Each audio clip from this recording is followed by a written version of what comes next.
Bonjour à tous, bonsoir et bienvenue sur cette magnifique chaîne incroyablement active, puisqu'on oscille entre à peu près 1 et 2 vidéos par an, ce qui est quand même assez extraordinaire. Non, plus sérieusement, je sais que c'est pas beaucoup, et pour remédier un peu à ça, en ce moment je suis en train de préparer pas mal de choses sur des sujets divers et variés, des nouveaux concepts, tout ça, mais ça arrivera pas tout de suite, alors je préfère pas en parler plus que ça.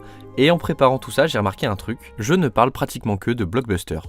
Si on prend un peu de recul et qu'on regarde les films abordés dans les vidéos, ça donne Star Wars, Prometheus, encore un Star Wars, et Harry Potter.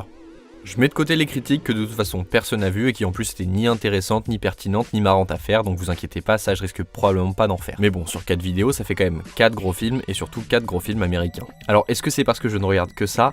Non. Je suis d'ailleurs assez récemment allé voir Une affaire de famille, la palme d'or du festival de Cannes 2018, que bizarrement j'ai pas surkiffé, c'est pas mon délire. Mais voilà, tout ça pour dire que je ne fais pas que mater les dernières grosses prods Marvel ou Disney, même si c'est vrai que j'aime bien ça. Faut pas oublier que les blockbusters ça reste quand même une infime partie de la production mondiale, et je sais qu'il y a plein de films super intéressants dans d'autres pays, notamment par exemple en France, dans d'autres genres que la science-fiction, les super-héros, la magie, tout ça, et aussi avec d'autres budgets. Mais alors, pourquoi est-ce que je parle que de blockbusters ? Bah en fait, il y a 2 raisons à ça. Premièrement, faut se dire que Cynic, ça reste une émission assez jeune, on a fait que 3 épisodes, et donc on cherche encore un peu dans la mise en scène, le style, la forme, et donc c'est plus facile de choisir des films qui parlent à tout le monde, ça a potentiellement plus de chances d'intéresser un maximum de gens. Si on prend par exemple le dernier Cynic, avec Harry Potter, on va tout de suite taper dans la nostalgie, les souvenirs d'enfance, et ensuite on peut amener le spectateur vers un sujet un peu plus général. En l'occurrence, on s'est servi d'Harry Potter pour parler de l'adaptation d'un roman en film. C'est un truc qui se met en place petit à petit, mais je vais essayer de plus en plus de partir du film pour aborder un thème soit plus général, soit très spécifique, mais toujours en rapport avec le film, parce que sinon ça aurait aucun sens. Et il s'avère que beaucoup des sujets dont j'ai envie de parler correspondent parfaitement à des films hollywoodiens à gros budget.